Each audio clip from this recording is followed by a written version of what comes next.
Hey story lovers, welcome back to my channel. আজ আমি তোমাদের সাথে এমন একটি মেয়ের গল্প শেয়ার করব যে মেয়েটি প্রত্যেক দিন রাতে ঘুমানোর পর নিজের সমস্ত মেমোরিজ ভুলে যায়। আর মেয়েটির যখন বয়ফ্রেন্ড হয়, বয়ফ্রেন্ডের সাথে কাটানো দিনের সমস্ত মুহূর্ত ও ভুলে যায়। তাহলে ওর বয়ফ্রেন্ড এবার কি করবে? আর এই ভুলে যাওয়ার সমস্যাটা কি কোনোদিন মিটবে? এই প্রেমের গল্পটা খুবই সুন্দর। আর বেশি ইন্ট্রো দিলাম না, চলো এক্সপ্লেনেশন স্টার্ট করা যাক। গল্পের শুরুতে আমরা মরিকে দেখি। ওর কার অ্যাক্সিডেন্টের পর থেকে সব মেমোরিজ বা স্মৃতি ভুলে যায়। ওর ঘরের প্রত্যেক দেওয়ালে কিছু না কিছু ইম্পর্টেন্ট নোট লেখা রয়েছে, যেমন ও প্রতিদিন রাতে ঘুমানোর পরই সারাদিনের সব মেমোরিজ ভুলে যায়। এই জন্য ওকে প্রত্যেক দিন সব ঘটনা ডায়েরিতে লিখতে হতো। আর ওর দিন শুরু হতো ওরই লেখা সমস্ত নোট পড়ে। আর মরি লাস্ট 3 বছর ধরে এমন ভাবেই দিন কাটাচ্ছে। এই ব্যাপারটা ওর বাবা মা ছাড়া ওর ডক্টর আর ওর বেস্ট ফ্রেন্ড জানতো। এখন ইয়ার চলছে 2022। মরি নিচে এসে ওর বাবা মাকে জানায় আগের দিন যা যা হয়েছিল সবকিছু মনে আছে, কারণ আগের দিন ওর পা কাছে কেটে গেছিল। ওর বাবা মা ওকে নিয়ে ডক্টরের কাছে যায়। ডক্টর চেক আপ করে জানায় মরির আস্তে আস্তে মেমোরি লসের প্রবলেমটা ঠিক হচ্ছে। এটা শুনে ওর মা খুব খুশি হয়, কেঁদে ফেলে। এরপর মরি ওর বেস্ট ফ্রেন্ড লুজুমিকে কল করে এই খুশির খবরটা জানায়। মরি বাড়ি ফিরে ওর মায়ের সাথে দেওয়ালে সব নোটস গুলো পরিষ্কার করছিল। এই সময় একটা স্কেচ বুক পায়, যার মধ্যে একটা ছেলের অনেক ছবি আঁকা ছিল। তাই ওর বেস্ট ফ্রেন্ডকে জিজ্ঞাসা করে এই নোটবুকের মধ্যে যে ছেলেটা রয়েছে ওটাকে। লুজুমি বলে এই ছেলেটাকে আমি লাইব্রেরিতে দেখেছিলাম, তোমার ফিগার ড্রয়িং এর জন্য তুমি বলেছিলে এই ছেলেটার ছবি আঁকতে চাও, তাই আমি এই ছেলেটাকে জিজ্ঞাসা করেছিলাম। বাট লুজুমির ফেস দেখে বোঝা যাচ্ছে এছাড়াও অন্য কিছু একটা ব্যাপার রয়েছে, যেটা ও মরির কাছ থেকে লুকিয়ে যাচ্ছে। বাড়ি ফিরে লুজুমি মরিরই লেখা কিছু মাস আগের ডায়েরি পড়া শুরু করে। এই ডায়েরিটা ওর কাছে কি করে এলো বা ও কেন পড়ছে সেটা আমরা স্টোরিতে পরে জানতে পারবো। এখান থেকে সিন শিফট হয় কিছু মাস আগে। কলেজে একটা ছেলে যার নাম টুরো মরিকে ওর সাথে ডেটে যাওয়ার জন্য প্রপোজ করে। মরি রাজি হয়ে যায় আর বলে পরের দিন ক্লাসের পর আমার জন্য ওয়েট করো। ওরা যখন একসাথে কথা বলছিল, কিছু স্টুডেন্ট ওদের ভিডিও করে। আসলে এই স্টুডেন্ট গুলো টুরোর ফ্রেন্ডকে বুলি করতো, তাই বেস্ট ফ্রেন্ডকে বাঁচাতে গিয়ে ওই স্টুডেন্টদেরই কথা মতো মরিকে প্রপোজ করে। কারণ মরি কলেজে খুবই পপুলার, তার সাথে দেখতে সুন্দর আর সব ছেলেদের ক্রাশ। বাট টুরো বুঝতে পারে না মরি ওকে কি করে হ্যাঁ বলতে পারে। টুরোর ফ্যামিলিতে ওর বাবা আর একটা বড় দিদি রয়েছে, আর মা অনেকদিন আগেই ছোটবেলাতে মারা গেছে। এখন ওর বাবা জব ছেড়ে দিয়েছে নোবেল লিখবে বলে, আর ওর বড় দিদি ওদের সাথে থাকে না। পরের দিন টুরো স্কুলে আসতে ওর ফ্রেন্ড ওকে জানায় ওই স্টুডেন্ট গুলো আজ সকাল থেকে ওকে বুলি করছে না। বাট প্রবলেমটা হলো টুরো মরিকে প্রপোজ করার ভিডিওটা ওই স্টুডেন্ট গুলো সারা স্কুলে ছড়িয়ে দিয়েছে। তাই টুরো খুব এম্বারেস ফিল করে ওর ফ্রেন্ডকে বলে আমি সত্যিই মরিকে প্রপোজ করেছি আর আমরা ডেট করা স্টার্ট করেছি। ক্লাস শেষ হতেই লুজুমি ওকে ধরে, ওকে জিজ্ঞাসা করে তোমরা কি সত্যিই প্রেম করছো? কিন্তু হঠাৎ কেন? তোমরা তো একে অপরকে চেনোই না। লাভ এট ফার্স্ট সাইট হয়েছে? টুরো বলে হ্যাঁ এমনটাই। আর লুজুমির কথাতে ভয় পেয়ে ও ক্লাসের বাহানা করে ওখান থেকে চলে যায়। ক্লাস শেষ হতে মরি টুরের সাথে ডেটে যাওয়ার জন্য দেখা করতে আসে। মরি যেন না ওকে ভুল বোঝে, তাই টুরো পুরো ঘটনাটা জানায়। ওর ফ্রেন্ডকে বুলি করতো, তাই ফ্রেন্ডকে বাঁচাতে ওই স্টুডেন্টের কথা মতো তোমাকে আমি প্রপোজ করেছিলাম। বাট ওর কথা শুনে মরি ইমপ্রেস হয়ে যায়। টুরোকে বলে তুমি না তোমার ফ্রেন্ডকে বাঁচিয়েছো, ঠিক আছে তুমি যখন ডেট করতে চাও না আর আমিও যখন ডেট করতে চাই না, তাহলে ফেক কাপল হওয়ার নাটক করি। কারণ এখন স্কুলে ওদের ভিডিওটাই হট টপিক, আর সব স্টুডেন্টরা যদি জানতে পারে ওরা রিয়েল কাপল নয়, তখন টুরোরও ইমেজ খারাপ হয়ে যাবে। তাই টুরো রাজি হয়ে যায়, কিন্তু ফেক কাপল হওয়ার জন্য ওদের কিছু রুলস ফলো করতে হবে। মরি 3টে রুলের কথা বলে। রুল নাম্বার 1, স্কুলে ওরা কখনোই একে অপরের সাথে কথা বলবে না। রুল নাম্বার 2, যত তাড়াতাড়ি পারবে মরিকে সব SMS এ রিপ্লাই দিতে হবে। আর রুল নাম্বার 3, মরির প্রেমে পড়া যাবে না বা একে অপরকে ভালোবাসা যাবে না। সো এইভাবে ওদের ডেটিং লাইফ স্টার্ট হয়। স্কুলে সবাই ওদের নিয়েই আলোচনা করে। মরি টুরোর সমস্ত কথা একটা ডায়েরিতে লিখে রাখে, মানে টুরো কি পছন্দ করে, ওর ব্লাড গ্রুপ কি, বাড়িতে কে কে আছে, সমস্ত A to Z। কারণ মরি তো রোজ ও স্মৃতি ভুলে যায়। টুরো ও মরির কথা মতো এই 3টে রুল মানে, বাট 3 নম্বর রুলটা মানাটা ওর জন্য একটু ডিফিকাল্ট, কারণ এত কিউট মেয়ে সামনে থাকলে কেই না ওকে ভালোবাসবে। মরি টুরোর সাথে লুজুমিকে দেখা করায়। টুরো তো ওকে দেখে ভয় পায়, কারণ লাস্ট টাইম লুজুমি ওকে যেভাবে জেরা করেছিল। এরপর ওরা দুজন লুজুমির বাড়িতে যায়। লুজুমির প্যারেন্টস এর এখন ডিভোর্স চলছে, এখনো মায়ের সাথে এখানে থাকে। টুরো ওর বাড়িতে ওরই দিদির লেখা একটা নোবেল বুক পায়, আর লুজুমি ওর দিদির বড় ফ্যান, বাট টুরো এখানে জানায় না এই নোবেলের রাইটারটাই ওর বড় দিদি। এরপর ওরা তিনজন সানসেটের মজা নেয়। মরি এখানে সমস্ত মুহূর্ত ক্যাপচার করে, কারণ নেক্সট ডে আবার সকাল হলে ও এই সমস্ত মুহূর্ত ভুলে যাবে। প্রত্যেক দিনের মতো আজও যখন মরি ঘুম থেকে ওঠে, ওর বাবা মা ওকে বোঝায়, সাথে ও ডায়েরি পড়ে দিন শুরু করে। মরি আজ টুরোর সাথে পার্কে ঘুরতে যাবে, তাই লুজুমিকে ফোন করে কোন ড্রেসটা পরবো হেল্প করতে বলে, বাট লুজুমি তো মানা করে দেয়। এরপর মরিকে টুরোর সাথে পার্কে দেখে টুরো ওর জন্য খুবই টেস্টি খাবার বানিয়ে এনেছিল। এখানে ওরা দুজন একসাথে অনেকটা সময় কাটায়। মরি কথা বলতে বলতে ঘুমিয়ে পড়ে। এরপর ওর যখন ঘুম ভাঙে আবারও সবকিছু ভুলে গেছিল। মানে মরি শুধু রাত্রেবেলা ঘুমালে ওর সমস্ত মেমোরিজ ভুলে যাবে না, ও যখনই ঘুমাবে ঘুম থেকে ওঠার পরই ওর সমস্ত মেমোরিজ ভুলে যাবে। মরি ঘুম থেকে উঠে ওর সামনে এমন একটা অচেনা ছেলে দেখে ভয় পেয়ে ওখান থেকে দৌড়ে পালায়। আর টুরো বুঝতে পারে না মরির হলোটা কি, মরিও বুঝতে পারে না এবারও কি করবে, তাই ও লুজুমিকে কল করে। লুজুমি ওকে বলে শান্ত হও আর ব্যাগে যে নোটবুকটা আছে ওটা পড়ো, আমি এক্ষুনি আসছি।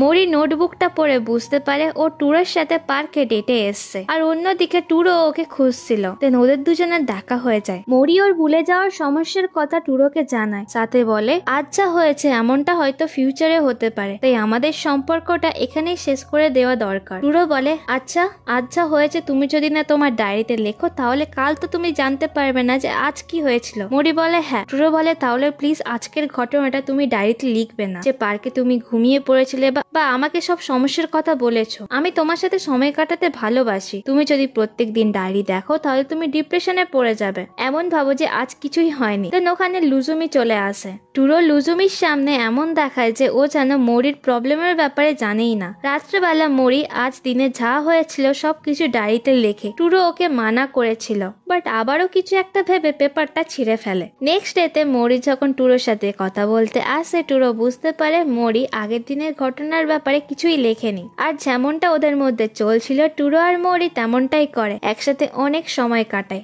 মজা করে, অনেক জায়গায় ঘুরতে যায়। মরি প্রত্যেক দিনের প্রত্যেক মুহূর্ত ভিডিও করে রাখে। ফেক কাপল হয়ে থাকতে থাকতে ওরা যে কখন রিয়েল লাইফ কাপল হয়ে গেছে ওরা দুজনেই বুঝতে পারে না। আর মরি প্রত্যেক দিন টুরোর সাথে কাটানো সমস্ত মুহূর্ত নোটবুকে লিখে রাখে। এইভাবে অনেক দিন কেটে যায়। একদিন লুজুমিও জানতে পারে টুরো মরির স্মৃতি ভুলে যাওয়ার প্রবলেমের কথা জানে, তাই টুরো লুজুমিকে মরিকে এই ব্যাপারে কিছু বলতে মানা করে। এরপর লুজুমি আর মরি অ্যাকোরিয়ামে ঘুরতে আসে। একটা বাবা আর ছেলেকে দেখে মরি আফসোস করছিল, হয়তো ও কোনোদিন নর্মাল ফ্যামিলি স্টার্ট করতে পারবে না, বাট লুজুমি ওকে চিয়ার আপ করে। অন্যদিকে টুরো ও দিদির সাথে দেখা করতে এসেছিল। ওর দিদি খুব বড় রাইটার। টুরোর বাচ্চা বেলাতে মা মারা যাওয়ার পর ওর বাবা অনেকটা ভেঙে পড়ে, বাট ওর দিদি ওর বাড়িতে বাবাকেও দেখতো, সাথে নোবেলও লিখতো। ওর দিদি নোবেলের অ্যাওয়ার্ডও পেয়েছিল। আর ক্যারিয়ারের জন্য ওর দিদি বাড়ি ছেড়েছে, বাট সেটা ওর বাবা জানে না। টুরো ওর দিদির জন্য খুব প্রাউড ফিল করে।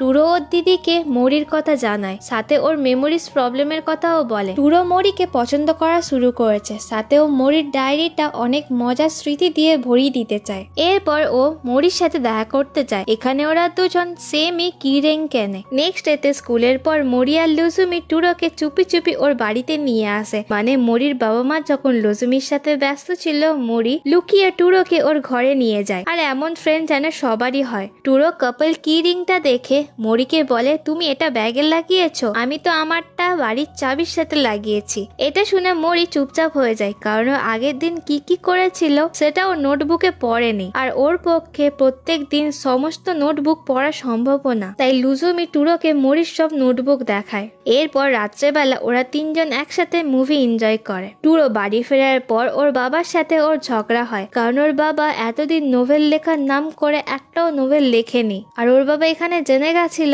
ওর বড় দিদি নোভেল লেখার জন্যই বাড়ি ছেড়েছিল। এই মুহূর্তে টুরোর দিদি বাড়ি ফিরে আসে। টুরোর দিদি ওর বাবাকে বলে আমি নোভেল লেখা স্টার্ট করেছিলাম তোমার নোভেল থেকে ইনফ্লুয়েন্স হয়ে, আর মাও তোমার নোভেল খুব পছন্দ করতো। সো এই মুহূর্তে টুরোর বাবা নিজের ভুল বুঝতে পারে। ওনার ওয়াইফ মারা যাওয়ার পর থেকে বাবা হয়ে তেমন ভাবে টুরো আর ওর দিদিকে উনি মানুষ করতে পারেনি, তাই উনি কাঁদছিল। টুরো বলে এমনটা নয়, আমি খুশি যে তুমি আমার বাবা। একদিন ক্লাসে মরি টুরো ড্রয়িং করছিল। টুরো বলে এটা তোমার প্রসিডিউরাল মেমোরি, মানে তুমি যখন মিডল স্কুলে ড্রয়িং শিখেছিলে তারপরে অ্যাক্সিডেন্ট হয়েছিল, বাট এখনো তুমি করতে পারছো, মানে তোমার বডি কিভাবে ড্রয়িং করতে হয় মনে রেখেছে। কিছুদিন কিছুদিন আগে তুমি বলেছিলে কিভাবে সাইকেল চালাতে হয় সেটা তুমি জানতে, আর এটাও সেম ড্রয়িং এর ক্ষেত্রেও হতে পারে, তাই তুমি অনেক ড্রয়িং করো। মৌরি টুরোর কথা মতো টুরোরই ছবি আঁকে, আর নোটবুকের প্রত্যেক পাতাতে মৌরির আঁকা টুরোর ছবি দিন দিন আরো বেটার হতে থাকে। মৌরির মনে টুরোর প্রতি আস্তে আস্তে ফিলিংস আসে, তাই ওর ডায়েরিতে লিখে রাখে, হয়তো আমি টুরোকে ভালোবাসতে শুরু করেছি। ফায়ারওয়ার্কস ফেস্টিভ্যালের দিন ওরা দুজন মিট করে। মৌরি টুরোর হাতটা ধরে। ফায়ারওয়ার্কস দেখার সময় মৌরির চোখে জল চলে আসে, কারণ আবারও সকাল হলে ও এইসব মুহূর্তগুলো আবারও ভুলে যাবে। টুরো মৌরির চোখে জল মোছায় আর বলে, বাট আমি তো ভুলবো না এই মুহূর্তগুলো। দেন মৌরি ওকে বলে, প্লিজ তুমি আমাকে ছেড়ে যাবে না। টুরো বলে, আমি সব সময় তোমার সাথে থাকবো। দেন মৌরি টুরোকে জিজ্ঞাসা করে, আমাদের 3 নম্বর রুলটা কি ভাঙা যাবে? এরপর আর কি টুরো মৌরিকে কিস করে। আর এই মুহূর্তটা দেখার মতো ছিল। আকাশে অনেক বাজি ফাটছিল, এরই নিচে মৌরি আর টুরো অনেকটা রোমান্টিক মুহূর্ত কাটায়। এই সমস্ত স্মৃতিগুলো প্রত্যেক দিনের মতো মৌরি আজ ও ডায়েরিতে লিখে রাখে। এখান থেকে সিন শিফট হয়ে প্রেজেন্টে আসে। লুজুমি মৌরির লেখা ডায়েরি পড়ছিল। ও মৌরি আর টুরোর পুরো লাভ স্টোরি জানতে পারে। এরপর স্কুলে গ্রাজুয়েশন দিন চলে আসে। মৌরি আর লুজুমি স্কুলে এসেছিল। লুজুমি আর মৌরির সাথে টুরোর ফ্রেন্ডের দেখা হয়। টুরোর ফ্রেন্ড মৌরিকে কিছু একটা বলতে যাচ্ছিল, বাট লুজুমি ওকে ইগনোর করে মৌরিকে নিয়ে চলে আসে। ওরা যখন হাঁটতে হাঁটতে ব্রিজে আসে,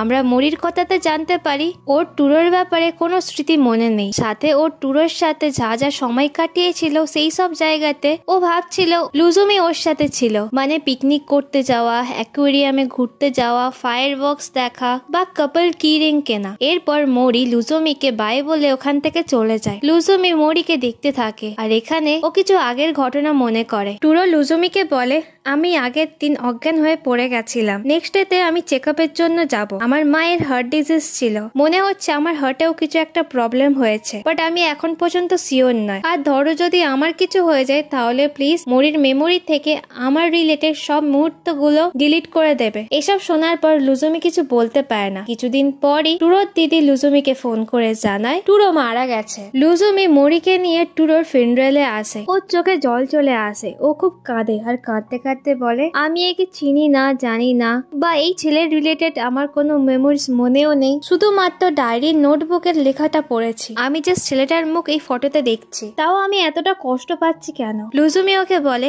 তোমরা দুজন খুব ভালো কাপল ছিলে। মৌরি খুব কাঁদতে থাকে, ওর মন ভেঙে যায়। আর ওর এমন অবস্থা দেখে লুজুমি টুরোর বলা লাস্ট কথা মনে করে। টুরো ওকে বলেছিল, যদি আমার কিছু হয়ে যায় তাহলে প্লিজ মৌরির মেমোরি থেকে আমার রিলেটেড সব মুহূর্তগুলো ডিলিট করে দিও। তাই লুজুমি আর ওর দিদি ডিসাইড করে মৌরির লাইফ থেকে টুরোর রিলেটেড সমস্ত মেমোরিজ মুছে দেবে।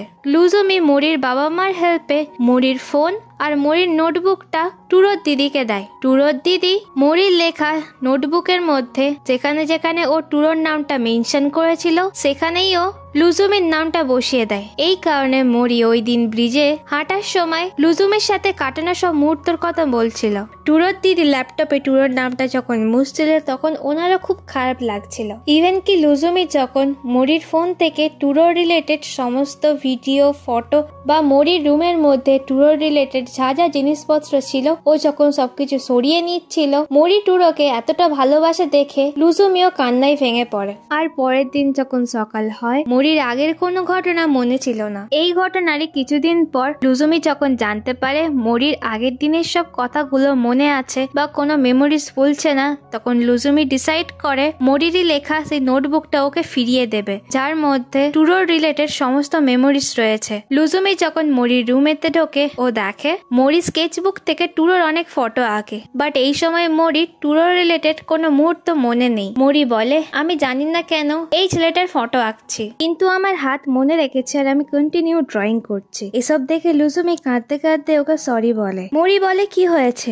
লুজুমি বলে, তোমার কাছ থেকে আমি তোমার লাইফে সব থেকে সুন্দর মুহূর্তগুলো নিয়ে নিয়েছি। তেন নোটবুক আর ফোনের সমস্ত ভিডিও, ফটো মৌরিকে দেয়। মৌরি ওর ডায়েরি পড়া শুরু করে, যেখানে ও নিজের ফিলিংস এর কথা লিখেছিল, কিভাবে ওদের রিলেশন স্টার্ট হয়েছিল বা কিভাবে টুরো ওর প্রত্যেকটা দিন খুব ভালো স্মৃতি দিয়ে ভরিয়ে তুলেছিল। আর টুরোর জন্যই ওর প্রত্যেকটা দিন খুব ভালো কাটতো। টুরো ওকে লাইফের আসল মানে বুঝিয়েছে। এরপরও ফোনে টুরোর সাথে কাটানো সব ভিডিওগুলো দেখে। মৌরি মনে করে টুরো মারা যাওয়ার আগের দিন পর্যন্ত সব সময় ওর পাশে ছিল। আর ভালোবাসা হয়তো এমনটাই হয়। মৌরি যে সময় বা মুহূর্তটা টুরোর সাথে কাটিয়েছে, সেটা শুধুমাত্র ডায়েরিতে লেখা আছে। পরের দিন মৌরি টুরোর গ্রেভে শ্রদ্ধাঞ্জলি দিতে যায়। ফেরার সময় টুরোর দিদিকে বলে, টুরো রিলেটেড কোনো স্মৃতি আমার মনে নেই, কিন্তু আমি যখন ডায়েরিটা পড়ছিলাম আমার মন আনন্দে ভরে গেছে। টুরোর দিদি বলে, একদিন না একদিন সবাই টুরোকে ভুলে যাবে, কিন্তু তুমি ফিউচারে কোনো আফসোস ফিল করো না। মরি বলে,